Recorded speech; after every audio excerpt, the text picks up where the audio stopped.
ये देखिए भर रात बारिश हुआ है, अभी लगातार 10 दिन से बारिश हो रहा है। हम लोग का सुखी बांध जो है वो अभी उछलने वाला है। जल्द से जल्द कार्रवाई की जाए, लिख दो तो ये उछलने वाला है। एसडीओ साहब को बुलवाया जाए, नहीं तो पूरा गांव तहस नहस हो जाएगा। अभी तक इस पर कोई कार्रवाई नहीं किया गया है।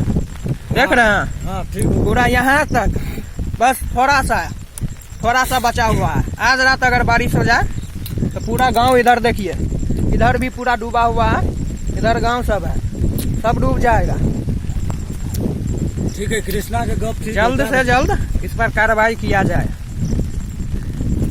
सरकार से आग्रह है जो कोई उपाय लगाया जाए। देख रहे हैं पूरा कहीं भी नजर कुछ नहीं आ रहा, पूरा गांव सब डूब चुका है इधर। ठीक है, धन्यवाद।